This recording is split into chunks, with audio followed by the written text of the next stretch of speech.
कि चमन को सींचने में पत्तियां कुछ गिर रही होंगी। यही इल्जाम हम पर लग रहा है बेवफाई का, मगर कलियों को जिसने रौंद डाला अपने हाथों से, वही दावा करे हैं अब चमन की रहनुमाई का।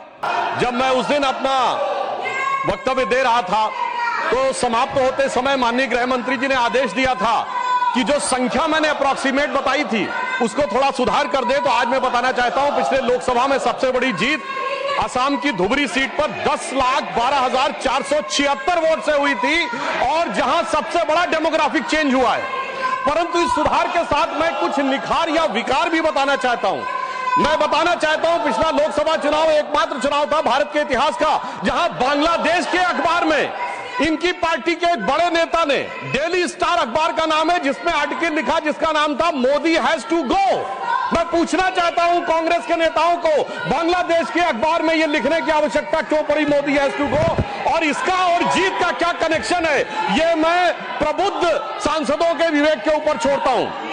और मैं दूसरी बात कहना चाहता हूं, यह चिंता सिर्फ हमारी नहीं थी सभापति महोदय। मैं एक वाक्य कोट करना चाहता हूं, और वाक्य है, the infiltration has become a disaster now. I have both the Bangladeshi and Indian voter list. This is a very serious matter. I would like to know what would be when it would be discussed in the House. Sir आपको पता है किसने बोला था? ममता बनर्जी 4 अगस्त 2005 इसी भारत की संसद में बोला गया। अब बताइए, तब ये कहते थे और आज ये कर रहे हैं। इसे कहते हैं कि देख तेरे संसार की हालत क्या हो गई भगवान, कितना बदल गया इंसान। अब मैं यह भी कहना चाहता हूं, इसी भाव के अनुसार जो पूरे संसद का विचार था, जब माननीय गृह मंत्री जी सीए का विचार प्रस्ताव लाए तो उस समय पूरे देश में शाहीन बाग बनाने का प्रयास किया गया और नाना प्रकार के आरोप प्रत्यारोप लगाए गए कि अमुक को क्यों नहीं दिया जा रहा है, दूसरे को क्यों नहीं दिया जा रहा है। तो मैं बताना चाहता हूं, जो लोग हमसे उस समय पूछते थे कि सीए का लेजिस्लेशन जो होम मिनिस्ट्री लाई थी उसमें परसिक्यूशन क्यों नहीं दिख रहा था, तो मैं उनसे कहना चाहता हूं, अब तो कम से कम बांग्लादेश की घटनाओं के बाद माफी मांगनी चाहिए कि परसिक्यूशन नहीं दिखाई पड़ रहा था जिन लोगों को। उनके लिए मैं अटल जी की कविता की वो पंक्ति कोट करना चाहता हूं कि जिनके लाशों पर पग धरकर आजादी भारत में आई, वो अब तक है खाना बदोश, गम की काली आंधी छाई। हिंदू के नाते उनका दुख कहने में तुम्हें लाज है आती, तो सीमा के उस पार चलो सभ्यता जहां कुचली जाती। मगर अफसोस की बात यह है सभापति जी, जब ये सीमा के पार जाते हैं तो क्राइम अगेंस्ट ह्यूमैनिटी शब्द गाजा के लिए लिखते हैं अपने ट्वीट में, बांग्लादेश के लिए नहीं लिखते हैं। उससे भी साफ समझ में आ जाता है कि सीमा के पार इनकी दृष्टि कहां और किस रूप में आती है। अब मैं यह भी बताना चाहता हूं, जो हमारे साथी ने कहा कि गृह मंत्रालय हस्तक्षेप कर रहा है किसी राज्य में, परंतु मैं बताना चाहता हूं गृह मंत्रालय ने हस्तक्षेप नहीं किया, राज्यों ने हस्तक्षेप किया है। गृह मंत्रालय में नागरिकता को लेकर कानून बनाना केवल केंद्र सरकार का अधिकार है और संबंधित मिनिस्ट्री है गृह मंत्रालय। और जब नागरिकता को लेकर सीए कानून बना तो एक नहीं अनेक राज्य विधानसभाओं ने उसके विरुद्ध प्रस्ताव पारित किया। तो अपने फैक्ट को चेक कर लें, यह गृह मंत्रालय में राज्यों का हस्तक्षेप था, विपक्षी राज्यों का, और इसी के साथ साथ संविधान के लिए भी बहुत बड़े खतरे की बात थी, क्योंकि केंद्र से पारित कानून के विरुद्ध कोई राज्य सरकार नहीं बोल सकती। हाँ, रही बात इसको जो इनके दिल में दर्द है कि एजेंसीज के कारण बहुत से नेता जेल में जा रहे हैं, तो मैं याद दिलाना चाहता हूं सभापति महोदय, जो हमारी सरकार पर आरोप लगाते हैं, तो जब सोनिया जी और राहुल जी पे केस दर्ज हुआ था, अक्टूबर 2013 था, दिल्ली हाईकोर्ट के द्वारा, हमारी सरकार नहीं थी। कनिमोझी राजा जी जेल गए थे 2011 में, हमारी सरकार नहीं थी। सुरेश कालमाड़ी जेल गए 2010 में, हमारी सरकार नहीं थी। शिबू सोरेन जेल गए 2006 में, हमारी सरकार नहीं थी। मधु कौड़ा जेल गए 2008 में, हमारी सरकार नहीं थी। मुलायम सिंह मायावती जी पे केस हुए 2004 में, हमारी सरकार नहीं थी। करुणानिधि जी जेल गए 2000 में, लालू यादव जी जेल गए 1997 में, झारखंड मुक्त मोर्चा रिश्वत काट 1994 में, और सर राजीव गांधी जी पे आरोप 87 में और FIR 1990 में। मेरे भाई, हम लोग पढ़ाई की एज से प्रौढ़ावस्था में आ गए, आप लोगों को अंदर बाहर कोर्ट कचहरी का चक्कर काटते देखते हुए, और फिर 2014 के बाद की पर्ची हमारे नाम की फाड़ रहे। मुझे लगता है ये बिल्कुल तथ्यों के विपरीत है। ईमानदारी से उनको आत्मावलोकन करने का प्रयास करना चाहिए, बजाय कि आरोप लगाने के ऊपर। हाँ, एक बात मैं जरूर कहना चाहता हूं, गृह मंत्रालय ने एक बहुत बड़ा काम इस कार्यकाल में जानते क्या किया? इस देश को वास्तविक रूप में सेकुलर बना दिया, समग्र रूप से सेकुलर बना दिया। सर वो क्या था? 1976 में जब कॉन्स्टिट्यूशनल अमेंडमेंट करके सेकुलर वर्ड जोड़ा गया कॉन्स्टिट्यूशन में, तो कश्मीर की विधानसभा ने उसे एक्सेप्ट नहीं किया था। इसलिए इस देश में एक ही राज्य था जो संवैधानिक दृष्टि से सेकुलर नहीं था। सर 5 अगस्त 2019 को जब धारा 370 हटी तो यह वास्तविक अर्थों में पूरा देश सेकुलर हो गया। इसके लिए मुझे लगता है गृह मंत्रालय को बधाई दी जानी चाहिए। और एक और मैं बात कहना चाहता हूं सर, अभी विश्व का सबसे बड़ा आयोजन कुंभ मेला हुआ, इसके लिए उत्तर प्रदेश की सरकार की तो प्रशंसा की जा सकती है, इसमें कोई दो राय नहीं है, परंतु यह भी सत्य है सर, इतना बड़ा आयोजन हुआ और किसी प्रकार की कोई अप्रिय घटना, एक दुर्घटनावश होने वाली उस भगदड़ के अलावा क्या कोई गोली चली, कोई पटाखा फूटा, कोई सुरक्षा को लेकर अटैक हुआ? यदि यह नहीं हुआ तो मैं मानता हूं इसके लिए सुरक्षा एजेंसियों की सतर्कता और उसके लिए गृह मंत्रालय की जो सजगता थी वो भी बधाई का पात्र है। और वैसे मैं एक शब्द और कहना चाहूंगा सर, जो कुछ कुंभ मेले में दिखाई पड़ा था उसको कम से कम मैं निगेटिव बात न कह के एक पॉजिटिव बात कहना चाहूंगा। अनेक विदेश से लोग आए, 66 करोड़ लोग आए, लाखों लोग विदेश से आए, 73 देशों के राजनयिक आए, 100 से अधिक लोग आए और वो आकर यहां देखकर क्या चौंक जाते थे सभापति महोदय।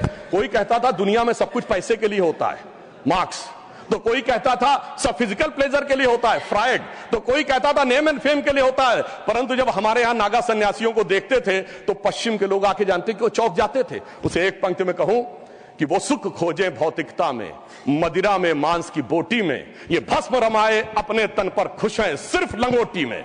और सभापति महोदय, मार्क्स भी फेल, मैक्स वेबर भी फेल, फ्रायड भी फेल। कम से कम ये प्रेरणा देनी चाहिए भारतीय संस्कृति के बारे में। और परंतु मैं क्या कहूं, दुनिया की सबसे बड़ी कंपनी स्टीव जॉब्स के और एप्पल के, मतलब सबसे एडवांस कंपनियों में से एक, उनकी पत्नी लॉरेन पावेल भी आई और नाम भी उन्होंने कमला देवी रखा। परंतु कुछ लोगों को उसके बाद भी उसमें स्नान करने में समस्या नजर आई। तो मैं ईमानदारी से और विनम्रता से कहना चाहता हूं, सभी धर्मों की भावना का सम्मान होना चाहिए।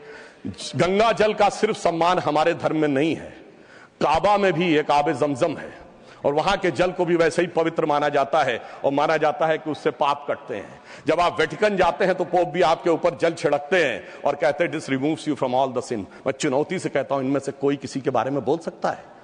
सबका सम्मान करिए परंतु सनातन का अपमान मत करिए। मैं मानता हूं कि इरेडिकेशन ऑफ सनातन धर्म आपका विचार है, परंतु उसे कम से कम अपने राजनीतिक वक्तव्यों में आप आने का प्रयास मत करिए।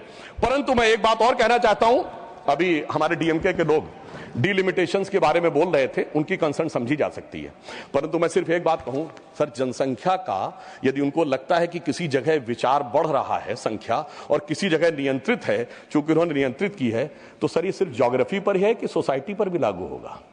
अगर किसी समूह ने, धार्मिक समूह या मजहबी समूह की जनसंख्या बढ़ी है और दूसरे ने नियंत्रित किया है, सर वहां पर तो नहीं चर्चा होनी चाहिए, सिर्फ ज्योग्राफी पे होनी चाहिए, सोसाइटी पे नहीं होनी चाहिए।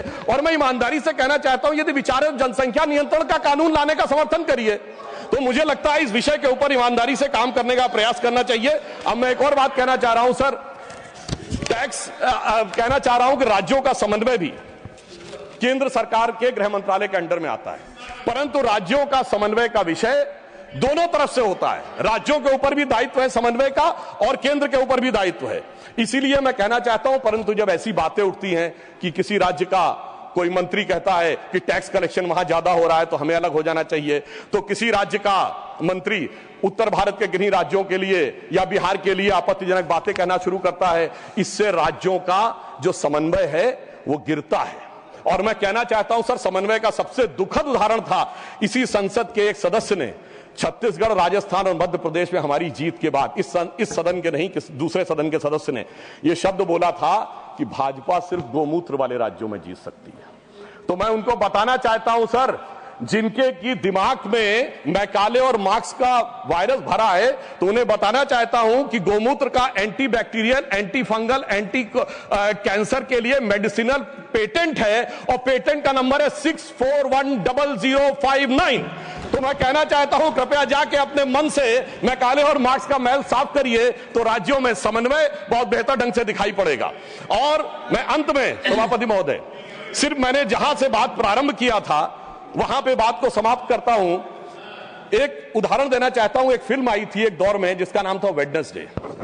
जिसमें नसीरुद्दीन शाह जी ने एक आम आदमी का रोल किया था और उसमें एक सर डायलॉग था जिसमें वो कहते हैं कि जब व्यक्ति घर से निकलता है तो हर 1-2 घंटे के बाद उसकी पत्नी पूछती है ऑफिस पहुंच गए कि नहीं, चाय पी ली कि नहीं, खाना खा लिया कि नहीं, वापस आ रहे हो कि नहीं। तो उन्होंने कहा वो इसलिए नहीं पूछती कि वो जानना चाहती है चाय पिया कि नहीं, खाना खाया कि नहीं। वो दौर था जिसमें वो कह रहा है कि वो इसलिए पूछ रही कि वो जानना चाहती तुम जिंदा हो कि नहीं, क्योंकि वो दौर था इनकी सरकार का जिस जमाने में घर से आदमी निकलता था उसने कहा लगता है जंग पे निकल रहा है। तो ऐसा प्रतीत होता था कि मानो वो कह रहा हो कि उजाले अपनी यादों के हमारे संग रहने दो, न जाने किस गली में जिंदगी की शाम हो जाए। मगर उस शाम के बाद जो सुबह हुई है हमारी सरकार आने के बाद और जो गृह मंत्रालय ने किया है वो पूरे देश को दिखाई पड़ता है। तो मैं अंत में सर सिर्फ ये कहना चाहूंगा, मैं ये मानता हूं कि हमारे गृह मंत्रालय ने जो काम किया है वो संवेदना, संकल्प, समन्वय और सुदृढ़ता के साथ किया है। मणिपुर जैसे विषयों के लिए पूरी संवेदना से काम किया है, कश्मीर जैसे विषयों के लिए संकल्प के साथ काम किया है, राज्यों के साथ समन्वय के लिए समन्वय की भावना से काम किया है और आंतरिक सुरक्षा के लिए पूरी सुदृढ़ता के साथ काम किया है। और जब कठोर निर्णय लेने होते हैं और देश की सुरक्षा को लेकर कुछ कठोरता करनी होती तो कुछ लोगों को थोड़ा कष्ट जरूर हुआ होगा। उनके प्रति संवेदना व्यक्त करते हुए मैं कहना चाहूंगा, मगर उनको कहने का हक नहीं है जिनके जमाने में तबाही का मंजर दिखा था। तो मैं माननीय गृह मंत्री जी की तरफ से और अपनी सरकार की तरफ से, माननीय प्रधानमंत्री जी की तरफ से सिर्फ एक पंक्ति कह के बात समाप्त करना चाहूंगा कि चमन को सींचने में पत्तियां कुछ गिर रही होंगी, यही इल्जाम हम पर लग रहा है बेवफाई का, मगर कलियों को जिसने रौंद डाला अपने हाथों से वही दावा करे हैं अब चमन की रहनुमाई का। धन्यवाद।